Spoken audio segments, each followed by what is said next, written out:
Happy Fat Tuesday, everybody. Do you know what that means? No. Am I going to explain it? Yes. It is a brand new thing that we are doing on Tuesdays for the entirety of the offseason, or as long as there are names to go over. So, but without further ado, let's get into it, and I'll explain what we're doing on Fat Tuesday. You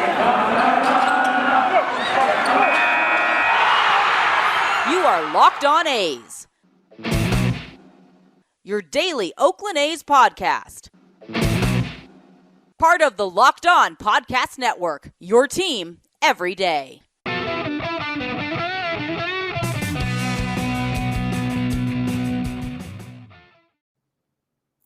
How's it going, A's fans, and welcome to episode 365 of the Locked On A's podcast, part of the Locked On Podcast Network, your team every day. I'm your host, noted baseball fan Jason Burke, and on today's episode, it is Fat Tuesday, and that means it is free agents and trades Tuesday. I'm going over guys that the A's could go after this offseason and to help improve their team, or maybe not improve their team. We don't know which direction the A's are going in yet. So one of those two things is going to happen. Either they're going to sell everybody or keep going for a title. And I'm going to try and make some trades and acquisitions for the A's on Tuesdays, every Tuesday, as long as there are names for me to talk about. So that's what we got coming up for you guys today. But before I get into anything, today's episode is brought to you by Rock Auto. They have amazing selection and reliably low prices, all the parts your car will ever need. Visit rockauto.com and tell them that Locked On sent you. And also thank you guys so much for making Locked On A's your first listen every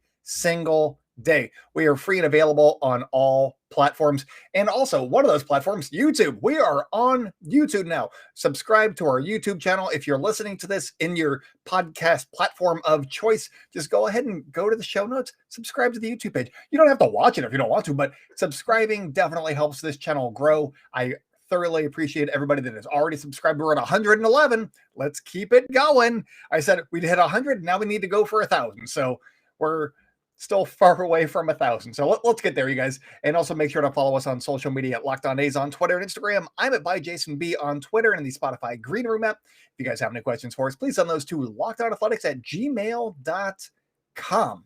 But today we are talking new tradition for the offseason. I'm calling it Fat Tuesday. I thought it was funny. Free agents, trades, fat, and then I just do it on Tuesdays because the branding was already there for me. So that is what we are doing on Tuesdays.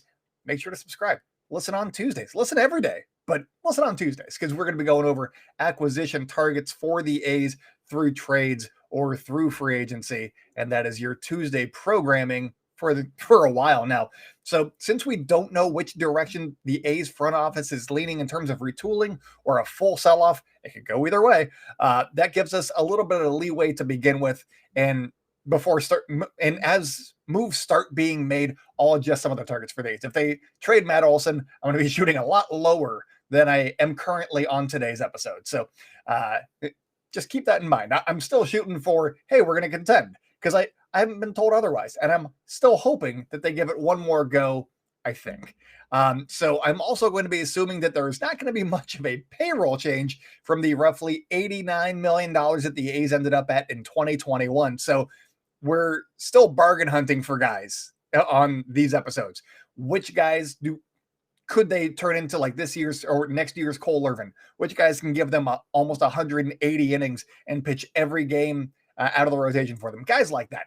Which guys that have been overlooked can they bring in and make the new A's reclamation project? That's kind of what we're doing here. So first up, before I get into anything, I want to give you guys the grading system for this because I want this to be you guys evaluating the guys that I'm bringing. So it's basically a 1 to 10 scale. One is the lowest, and that is Matt Holliday. So if you don't like a guy, that is a Matt Holliday acquisition.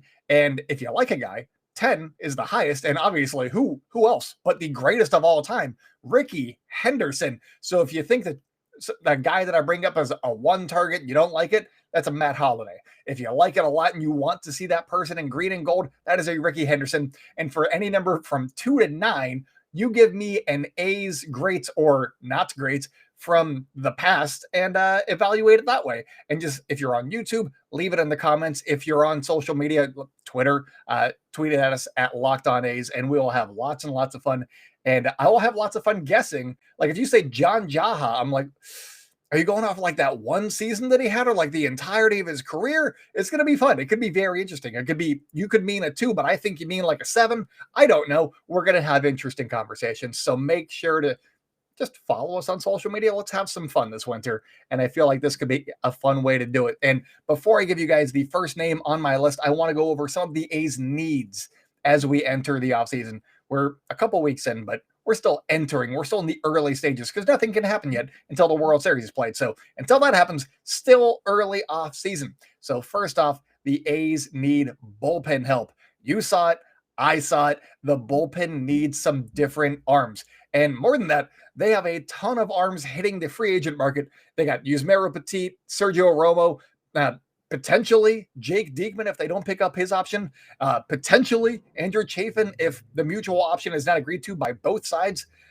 So they got potentially 4 spots that they need to fill. And there are going to be fresh faces in the A's bullpen in 2022, at least one. They could bring back Chaffin, Diekman, and Yusmeiro Petit, and there would still need to be one new face, probably.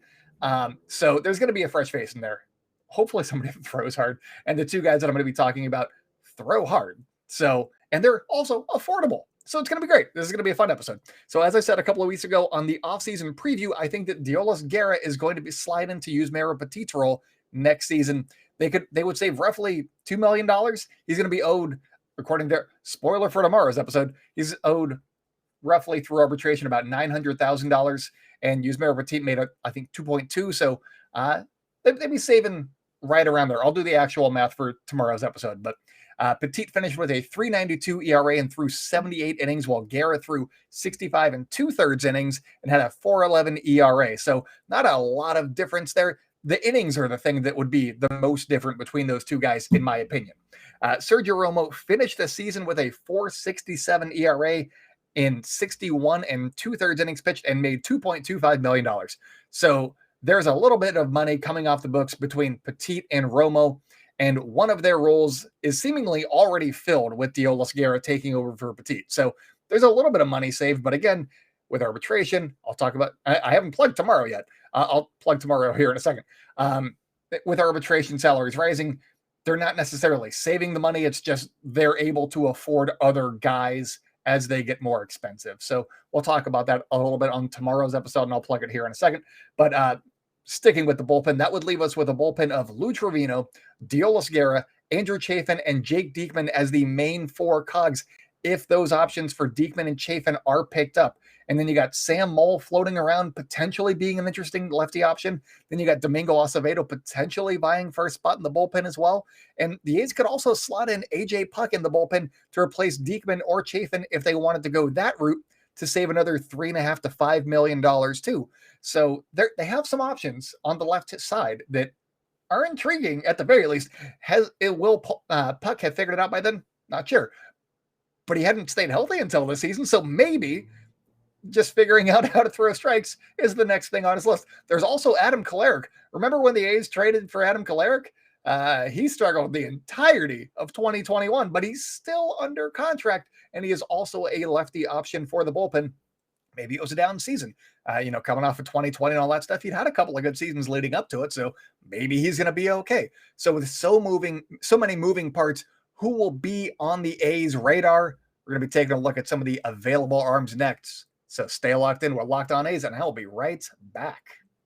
This episode is being brought to you by Rock Auto. With the ever-increasing numbers of makes and models, it's now impossible for your local chain parts store to stock all of the parts that you need. Why endure often pointless or seemingly intimidating questioning and wait while the person behind the counter orders the parts on their computer, choosing only the brands that their warehouse happens to carry? You have computers with access to rockauto.com at home and in your pocket. Save time and money when you're using Rock Auto. Why choose to spend $30, $50, or even 100% more for the same parts from a chain store or car dealership. RockAuto.com is a family business, and they've been serving do-it-yourselfers for over 20 years. RockAuto.com prices are always reliably low for every customer. And to take advantage of some of those low prices, all you got to do is go to RockAuto.com right now and see all of the parts available for your car or truck. Right, locked on in there. How did you hear about us box, and let them know that we sent you. Amazing selection, reliably low prices, all the parts your car will ever need. RockAuto.com. Boom, nailed that one. How's it going, YouTube people? If this is your first YouTube visit, this is what I do in between the ad breaks. Podcast people do not see this, and I like to kind of keep it a secret. I mean, if you guys spread it, that's fine, but I don't like to plug it as, hey, I like to talk to the camera when we're in between breaks, because I cut this for the podcast people. It runs too long if I keep it in, but I think that it's fun. So who are some names that you think that the A's could be bringing in? Let me know in the comments. Like, subscribe, do all the things that you need to do down there. Always thoroughly appreciate it. Thank you guys so much for tuning in and making it through almost the first 11 minutes. It's pretty good. Thank you so much. I'm going to take a sip of my drink. We'll keep going. I'm going to give you guys some names. I don't know why I'm so jacked up. I was almost ready for bed, and now I am wired talking A's baseball. Love it. Also, if you can't tell, we went to Disneyland recently, and I got this Monsters University cup, and I love it. It's wonderful. Mostly I talk to here so I can take sips of water and not feel bad about it. It's a good time. And also, I like the conversation. So, all righty. Let's get back into it. Welcome back to the Locked On A's podcast. If you guys are enjoying the show, make sure to hit subscribe wherever you like to hear podcasts. Follow us on social media at Locked On A's on Twitter and Instagram. I'm at ByJasonB on Twitter and in the Spotify Green Room app. If you guys have any questions for us, please send those to lockedonathletics@gmail.com. Also, make sure to subscribe to our YouTube channel. We are just bursting with content over there, and any subscriptions are thoroughly appreciated, as are people that make Locked On A's your first listen every day. Again, we are free and available on all platforms. Thank you guys so much for just listening to the podcast first of the day on YouTube. Doing all those things really means a lot to me, so thank you guys so much. And I said that I was going to plug tomorrow's episode. I haven't done that yet, so here I am plugging tomorrow's episode. Tomorrow, we're going to be talking about the arbitration estimates that MLB Trade Rumors put out and seeing what the A's payroll looks like with those intact and what moves the A's may need to make in order to improve some of the parts of the roster that I'm talking about today, and that I'll be talking about on Tuesdays, Fat Tuesdays. Remember, subscribe. And so, where is the A's payroll? What kind of room do they have to work with? What are we kind of hoping for at this point? That's what I'm talking about on tomorrow's episode.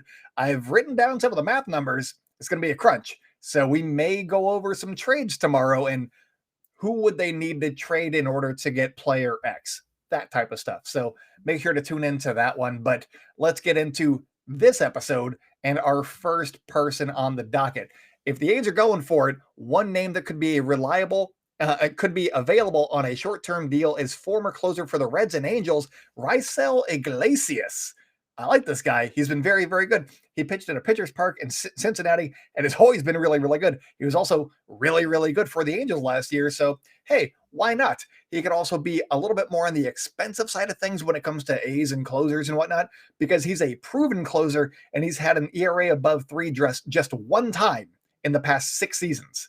So he's been really consistent as well, but he's also entering his age 32 season in 2022, which could drop him into the A's price range. Maybe he's only going to be getting a 2-year deal because relieving arms are volatile, and that's just how things work. We saw Liam Hendricks get a little bit of a deal, but he also had that postseason experience. He threw 50 pitches against the White Sox to really solidify things for the A's last season, and that was kind of a launching pad moment, I think, for him. Raisel Iglesias hasn't done that, so is he going to be looking at a 3-year, 50 whatever million? I don't think so.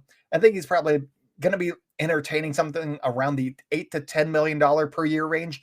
This is just my estimate. This is not MLB Trade Rumors. This is me guesstimating off the top of my head. So if that is the case, that is well within reason for the A's. I know that some of us are a little bit not okay, not not okay. There we go. But hey, we gave a bunch of money to Trevor Rosenthal last year, and that didn't do anything. And we could have used that money for something else. I don't think that'll happen again. But the A's are snakemen whenever they hand out money, so I don't know. But adding Iglesias would move Trevino to the 7th or 8th inning, and I kind of like that idea. Trevino was pretty good for the most part, but once he started to falter, they didn't have another closer type, and I would like somebody with a little bit more experience, an actual closer, and moving Trevino to the 7th or 8th would give the A's a pretty solid back end of the bullpen if Andrew Chaffin is still around. That would give them a nice 7-8-9, no matter how you pair them together. 7-8-9 looks pretty good. Looks like I would say playoff bullpen. And then also you could trade them if you need to, if the A's are not doing well. Last year with the Halos, Iglesias tossed 70 innings, saved 34 games, which is wild because the Angels didn't win that many games. And he had a 2.57 ERA. He also had a K per 9 of 13.2 and a walks per 9 of 1.5. Those are great numbers. His whip in each of the last 2 seasons has been under 1.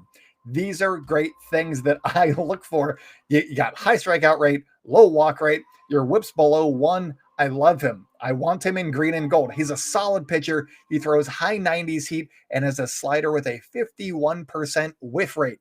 Those are great. He is in the top 2 percentile, so 98th percentile in strikeout rate, 4th in walks, and 8th in exit velocity and expected batting average. And by those, I mean he's in the 92nd percentile. He's on the good end of these percentiles. Throw him in a pitcher's park like the Coliseum, and he would probably see an even bigger bump. He'd been pitching in Cincinnati and also in Angel Stadium, but throw him in the Coliseum, he's going to be elite. He'd be regarded well because he'd be on a playoff team, hopefully. The only 2 little circles on his Baseball Savant page that aren't red are max exit velocity, which I said yesterday I do not care about because one pitch could set you there for the entire season, and you give up like 118 mile per hour exit velocity to Giancarlo Stanton, and all of a sudden you're just in the 1st percentile the entirety of the season. You cannot fix that. So max exit velocity means nothing to me. The other one is barrel percentage, which he ranked in the 30th percentile, which isn't great, but typically barrel percentage would make me question a pitcher just a little bit, given that keeping the ball off the barrel is how so many A's pitchers have found success. But Raisel Iglesias' whiff percentage is in the 99th percentile. So what that means to me is if the batter can make contact, then they may make good contact. I can live with that. He's missing enough bats where I'm not terribly worried about him getting barreled up sometimes. And here's a fun stat for you guys that you should love with Raisel Iglesias. Of the 23 runners that he inherited in 2021, only 5 crossed the plate. That is a 22% inherited runner scoring percentage is what I'm going to call it. Some of the A's relievers this season, Yusmeiro Petit inherited 44 runners and allowed 15 of them to score. That is a rate of 34%. He is probably not coming back, but still, that's a lot higher. Lou Trevino inherited 16 runners, 2 scored. That's 12.5%. That's really, really good. That's why you like having Lou Trevino out there. Sergio Romo inherited 24 runners and 12 scored. That's pretty easy math. That's 50% of the runners that he got scored. Not great, Sergio. So even when his ERA was 4.61 is what I believe I said. It would have been higher just based on the guys that crossed the plate when he was on the mound. So Andrew Chaffin, let's move it over to him. He inherited 29 and allowed 10 to score. That is a 34% rate, but he was a lot better the year before. So it goes up and down, but a lot of these ones that I've been seeing, Sergio Romo has not been great with inherited runners over the recent parts of his career, the last few years. And Lou Trevino's been pretty decent. Andrew Chaffin has been a little bit up and down, but he was good in 2020, shortened season, but still. And then finally, you got Jake Diekman. He inherited 17 and 7 scored, and that is a 41% rate. Not great. And he has an option. We'll see if the A's pick it up. It is a club option, so ball's in their court on that one, whereas Andrew Chaffin, they both have to agree on that one. And maybe he's looking for a multi-year deal after the season or seasons that he's had. Maybe we'll see what he can do. And maybe he's still within the A's price range and the A's still bring him back for $500,000 more in 2022. So you can see that adding Raisel Iglesias with the subtractions of Petit and Romo would be a pretty decent upgrade just by itself. Chaffin's rate was high in 2021, but in 2020 he had an 11% inherited runner scoring rate. Again, that's what I'm calling it. So I'm not mad at the 34% that he allowed in 2021 if we're looking ahead, if he is a member of the A's bullpen in 2022. So what do you think of adding Raisel Iglesias? It's pretty clear he'd be a boost to the bullpen, but do you think the A's have a shot at him? Comment below on YouTube or tweet at us at Locked On A's on Twitter. Again, the grading scale is you got Matt Holliday and Ricky Henderson, and you can fill in 2 through 9 however you want. Let me know in the comments down below. But coming up, I've got one more target to consider for this week. So stay locked in. We're Locked On A's, and I'll be right back. We're back and better than ever. All eyes are on the gridiron as teams are back for another football season. As always, BetOnline is your number one spot for all pro and college football action this season. With a new and updated site and interface, even more odds, props, and contests, BetOnline continues to be the number one source for everything football. There you go. Head on over to the website or use a mobile device to sign up today and receive a 50% welcome bonus on your first deposit. Don't forget to use our promo code LOCKEDON to receive your bonus. If you haven't heard one of these ads in a minute, we have changed the promo code. It is now Locked On, and you get your 50% welcome bonus when you use the promo code Locked On. So make sure to use Locked On as your bonus. From football to basketball to boxing to playoff baseball, right down to your favorite Vegas casino games. Don't wait to take advantage of all the amazing offers available for the 2021 season. BetOnline is the fastest and easiest way to place a bet on all of your favorite sports, and that is why BetOnline is where the game starts. I talked a lot. Tired. Am I talking too fast? Is that what's going on here? I can't tell. Also, I usually don't wear my glasses for these because the ring light does that to my face. I don't like it. Anyways, what do you guys think about Raisel Iglesias? Let me know in the comments. Tweet at us. Call me. I don't know. I'm not giving out my phone number. I'm sorry. Also, I love this thing. It's amazing. It's so warm. It was so cold earlier. I needed to wear this just to watch baseball on the couch. It was fun. Anyways, let's get back into it. Welcome back to the Locked On A's podcast. If you guys are enjoying the show, make sure to hit subscribe wherever you like to hear podcasts. Follow our new YouTube channel. Get those subscribers going. Like, comment, review. Do all the things you need to do on all of the platforms. Also, make sure to follow us on social media at Locked On A's on Twitter and Instagram. I'm at ByJasonB on Twitter and the Spotify Green Room app. If you guys have any questions for us, please send those to lockedonathletics@gmail.com. So the second bullpen target that I have is somebody who is currently pitching in the postseason, and that is Ryan Tapara, who will be entering his age 34 season in 2022. Quick fun fact about Ryan Tapara: he finished 18th in the National League MVP voting last year because somebody didn't mean to vote for him, and he got a vote anyway. He was okay in 2020, but somebody meant to vote for Trey Turner. I think it was one of the Cardinals beat writers for the Missourian, I don't know, whoever it was, they accidentally voted for Ryan Tapara, and now he will forever have finished 18th in the NL MVP voting, and I find that hilarious. And now you know a little bit more about Ryan Tapara. There's some more stuff. I'll get into it later. Some more recent news for you guys. But why Ryan Tapara? I talked about it last winter. I talked about it yesterday, and I'm going to talk about it right now. Sliders are the pitch of baseball right now, and the A's need some guys with velocity that throw them. And by I mean sliders. Tapara's slider was his most used pitch in 2021, carrying a 45% workload. He throws it 45% of the time. That's the most of any of his pitches, and batters hit just 132 against it and whiffed 50.6% of the time. Slightly lower, just slightly lower than Raisel Iglesias' slider, but that's two good sliders that the A's could legitimately have a chance at going and getting and just revamping the entire look of their bullpen, and I love that. For a team like the A's, this would be a huge signing if they got both these guys. If you get one of these guys, I'm okay with that. You could still, if they got Tapara and not Raisel Iglesias, they could put Tapara in the 7th or the 8th and then go Chaffin and Lutrevino. That'd be good. But I like Ryan Tapara as a depth option, just making the bullpen a little bit longer. That sounds great to me. His previous paydays would suggest that he'll be in the A's price range too. In his 6-year career in the big leagues, he's made over $1 million just once. And I have a joke about that. I'll tell you guys that one here in a second. The A's could even go for like 2 years and like $8 to $10 million. And I think that would probably be fair market value. If not, I mean, it depends on his market, but he could end up signing for a little bit less too, maybe 2 years, $6 or $7 million. And I think that would also be a good deal, maybe for the A's, given how he's performed over the last couple of seasons. And you know, I was going to save this for the end of this, but he's made news recently by basically in his post-game comments after game 3 against the Astros. He's currently on the White Sox now after being traded from the Cubs.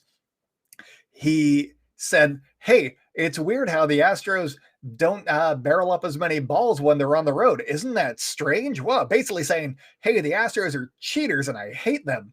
And so Dusty Baker had a bunch of words. And he's like, I didn't even know who Ryan Tapara was before we played the White Sox. And I don't know if he means in this series or, you know, previous iterations of the White Sox who actually didn't have Ryan Tapara. So I assume that he just realized who Ryan Tapara was, and that makes me laugh. Good clapback by Dusty, I gotta say. And also the stats don't necessarily support that the Astros have been cheating because they've been fine both home on the road. But I get behind the sentiment. Screw the Astros, right? Yeah, I'm on board. Go Ryan Tapara. And so I thought that was funny. And so when I was reading that he's only made over $1 million once, I started laughing to myself. I'm like, because nobody knows who he is. That's why. But back to the written comments that I have for you guys. His stats between the Cubs and White Sox in 2021 include a 2.79 ERA and 0.880 whip, which is really, really good. 5.1 hits per 9, 2.8 walks per 9, and 10.9 strikeouts per 9. Those are all fantastic stats. These are stats that I look for when I'm looking for relievers, especially relievers. He doesn't get hit. He has a whip under 1. Again, these are things that I said in the last segment. His walk rate, not necessarily high, but it's not as high as, you know, Jake Diekman in his 5.1. It's 2.8. That's I'll live with that. That is fine. That is a very, very good reliever. And anything over 10 strikeouts per 9, I'm good with that. Honestly, I've grown up with the A's. Yusmeiro Petit. His strikeout rate's not great, but he's still fairly effective most of the time. I'll take somebody who strikes out anything over 1 per 9 or, 9 per 9. So 1 an inning is what I'll go with. Tapara could be a depth option or a late inning guy, depending on the A's needs. If they went over after Raisel Iglesias and Ryan Tapara, then he'd probably be a depth guy. Or if somebody got hurt, he'd probably be a late inning guy. Or there's a bunch of different iterations of the A's bullpen, but depending on what they need, he could fit a bunch of different roles. He's also able to go multiple innings. He went 2 innings against the Houston Astros in game 3, shut him out. So I like him. He's a good option. That's playoff Houston Astros. Name an A's reliever other than Liam Hendricks who can go 2 innings against the Astros and shut them down. Actually, did Hendricks? Oh, crap. Anyways, that was a side note. I'm sure that there are going to be bigger markets with more money available to spend calling up Tapara this winter. But one thing that could land him in Oakland is that he and Andrew Chaffin spent nearly the same amount of time in Chicago with the Cubs. They both got brought in 2020. They both got traded right around the trade deadline. So maybe they're friends. I actually don't know, but hoping maybe he could be Oakland's inside man and talk the club up, especially if he picks up his end of the mutual option. That would mean, hey, I want to be here. Why don't I go try and recruit my buddy who's a free agent, and let's go run this back. Let's go win a championship with my buddy Ryan over here. I like that idea. So is it out of the realm of possibility? No. Is he probably going to go somewhere else? Yeah. There's also the fact that he started a little word battle with the Astros post-game comments, and I just told you guys about that. That was hilarious to me. And I thought that they were very, very spicy comments, and I'm very worried about what the Astros bats are now going to do to the White Sox pitchers in today's game, I guess, as you're listening to this on Tuesday, because if the Seattle Mariners held a grudge the entire season because of one just off comment that Cole Irvin had. You think that in the middle of the playoffs, this team that has been rallying upon just feasting on people's hatred of them is going to take a post-game comment like that from Ryan Tapara sitting down? Oh, man. I think that this is going to be, if he actually gets to pitch against them again in this series, it's going to be basically them taking out all of their frustration on Mike Fiers on Ryan Tapara. And I don't wish that on him by any means. But anyways, Raisel Iglesias and Ryan Tapara are my two picks to revamp the A's bullpen. Am I shooting a little bit high? Probably. But we're shooting high right now. We don't know what the A's are going to do. We don't know how much money they're necessarily going to spend. It'd probably cost a little bit too much combined, but maybe the A's make a financial trade, move some money around, and make it work. We'll see. Maybe they can sign them each to 1,000-year deals and pay them in, $1 installments for eternity.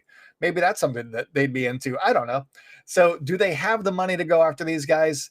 I'm talking about the A's payroll situation with MLB trade rumors, arbitration estimates baked in on tomorrow's show. So make sure to subscribe to the podcast and subscribe to our YouTube channel.